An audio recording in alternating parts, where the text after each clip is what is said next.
Well, you're over halfway there. We've made it to lecture 6.3. And now we're starting to get into some of these fun ways that we can use proteins within the membrane to achieve function. Let's start by introducing active transport. We're no longer just going to be transporting things over their natural concentration gradients. We are going to be moving in the opposite direction. This requires energy, and so we call it active transport. This is usually in the form of ATP hydrolysis. This can move substances in the reverse orientation of their concentration gradient. All proteins that are involved in active transport are going to be carrier proteins. A channel protein can't control which direction the molecules move through the channel. There's no movement, there's no blocking. Gated channels aren't really going to have the right kind of thing. So we're looking at carrier proteins now. If you'd like to see an example of this, you can see this video on active transport. And we're going to begin with a discussion of the sodium-potassium pump. Active transport allows cells to maintain their own concentration gradients, different from their surroundings. Note on the right side a schematic that shows the inside and outside of a cell. The inside wants to have very high concentrations of potassium and low sodium, but the reverse is true outside. Little potassium, lots of sodium. What would happen under normal circumstances if we allowed diffusion, even passive diffusion, to occur? You would have that sodium moving back inside the cell where it's at low concentrations.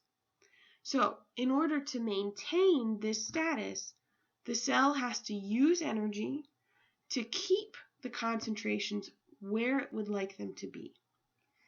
These two in particular are controlled by the sodium-potassium pump, a transport protein that's energized by transfer of a phosphate group from hydrolysis of ATP. We're going to look at this in 6 different steps. Remember that the extracellular fluid wants to have sodium high and potassium low, but the cytoplasm wants to have sodium low and potassium high. So, the cytoplasm of the cell is going to want to get rid of excess sodium. So it's going to load it onto this transport protein. Once it's been loaded onto the transport protein, ATP can come along. It can donate one of its phosphates in a process known as phosphorylation. We're going to talk about this more next time. But the breakage of that phosphate bond from the ATP molecule releases energy, which is now attached to that phosphate on this carrier protein. So now that we've added energy to this protein, it can flip open. No longer open to the cytoplasm, now open to the extracellular fluid, it can release its sodium cargo. This naturally allows for potassium, which has a very high affinity for this pump molecule, to attach onto this carrier protein. That phosphate is going to be lost. It's going to become inorganic, no longer bound to a carbon skeleton, which, as you remember, proteins are. And so we give it a little I designation for inorganic. This also releases energy from the breakage of the bond from the phosphate to its carbon skeleton. And so this protein can now flip back and release its potassium carbon into the cell, and the cycle can repeat. This cycle will go again and again and again, each time expending the energy from one molecule of ATP to transfer sodium out and potassium in. If you'd like to see this in a molecule itself and get a little bit of a sense, you can watch this video, but I'll warn you, it's pretty detailed and I'm not asking you to know it at this detail. So let's review a little bit. passive transport is going to be the natural diffusion, the natural direction of diffusion from a molecule's concentration gradient. It will move from areas of higher concentration to lower, and so no energy needs to be expended. Natural diffusion can occur through the plasma membrane. It may not be very fast, but it does occur, and it does influence. Facilitated diffusion uses a protein, either a channel on the left or a carrier on the right. Channel proteins, although sometimes gated, meaning they aren't always open, are simply an open space in which a molecule can move through. But carrier proteins have some sort of a change in shape that's involved in their action and that transport. Active transport, on the other hand, is going to very specifically involve carrier proteins and the use of ATP.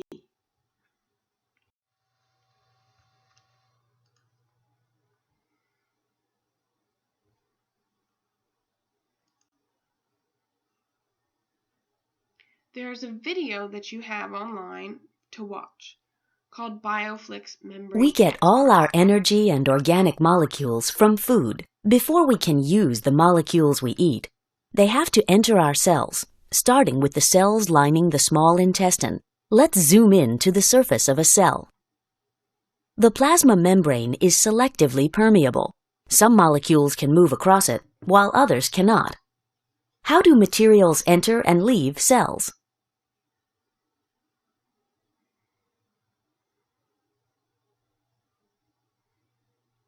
Lipids, such as these yellow molecules, can dissolve in the lipid bilayer. Notice how they move down their concentration gradient, from where they are more concentrated to where they are less concentrated. This is an example of diffusion. Diffusion is a form of passive transport. It does not require energy from the cell. Most molecules can't cross the lipid bilayer. Here, the sugar fructose moves into intestinal cells by facilitated diffusion, moving down its concentration gradient through a transport protein. Facilitated diffusion doesn't require energy from the cell, so it's also a form of passive transport. Water crosses the plasma membrane by facilitated diffusion, or by diffusing across the lipid bilayer directly. The diffusion of water across a membrane is called osmosis.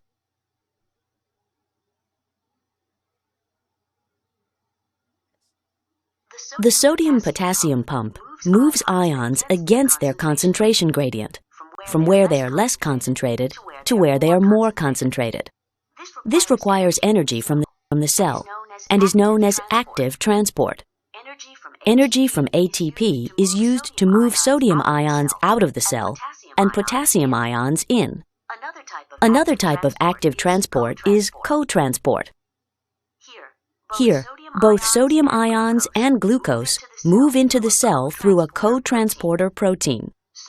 Sodium ions move down the concentration gradient created by the sodium-potassium pump, and glucose moves against its concentration gradient.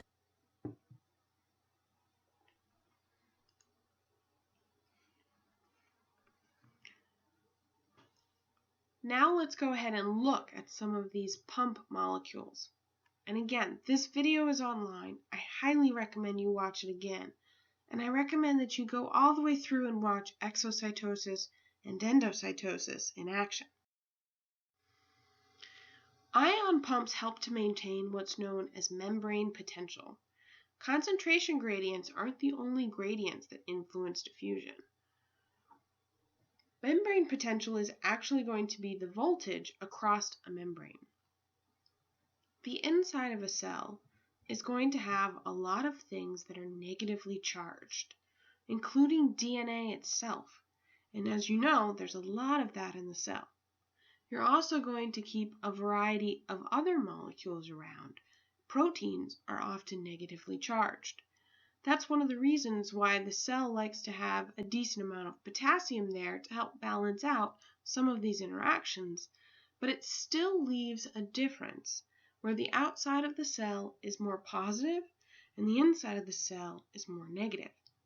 We call this the membrane potential, and you're going to want to keep this in mind because the greater the membrane potential, the more energy that's released by something correcting this membrane potential.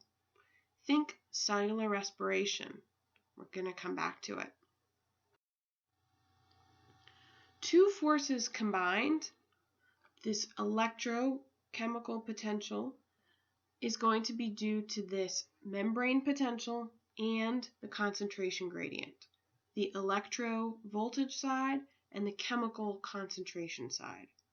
So, electrochemical gradients drive the diffusion of ions. Remember, ions are charged particles, and they're going to be driven across the membrane. Not naturally hydrophilic, not great at moving specifically through the membrane, but still need to go. A chemical force, the ion's concentration, is going to drive it in one direction, and the electrical force is the effect of the membrane's potential on the ion's movement and can also influence. An electrogenic pump is a transport protein that generates voltage across a membrane.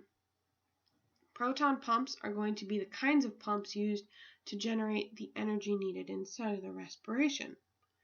Now, the sodium-potassium pump is the major electrogenic pump of animal cells. We've already looked at it. You're familiar with it. But in plants, fungi, and bacteria, it's the protein pump that actively pumps hydrogen ions out of the cell. As you know, chloroplasts and mitochondria very likely evolved from prokaryotic molecules probably very similar to bacteria. Hence why proton pumps are used for processes like cellular respiration, which occurs in the mitochondria. Electrogenic pumps help to store energy that can be used for cellular respiration by creating this differential, which can later be harvested by repassing those molecules back. One way to harvest this energy outside of the potential for cellular respiration is cotransport. Cotransport occurs when active transport of a solute indirectly drives transport of other substances. Let's take a look at it step by step.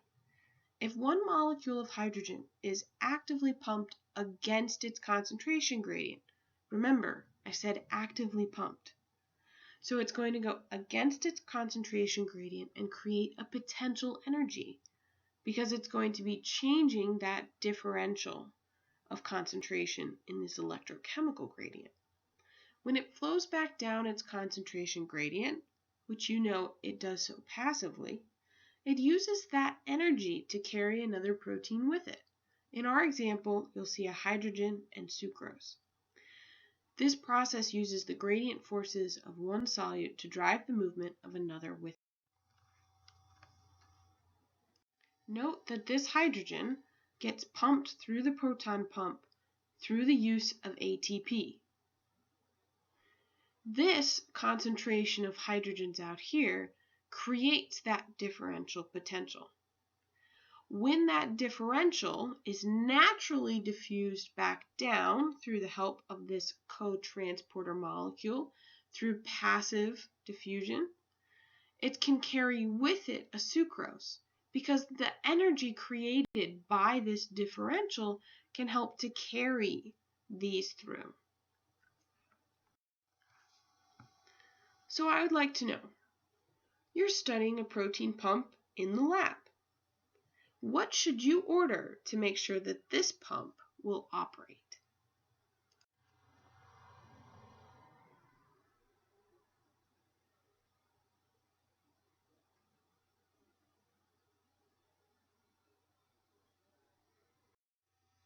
The answer is ATP. Pump molecules are going to participate in active transport. Cotransporters may not.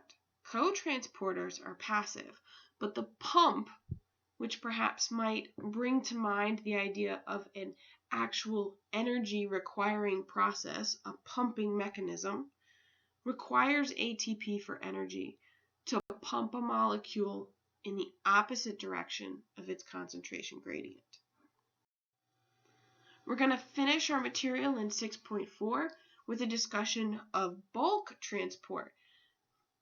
These are going to be the formation of very large kinds of transport, like phagocytosis and receptor-mediated endocytosis.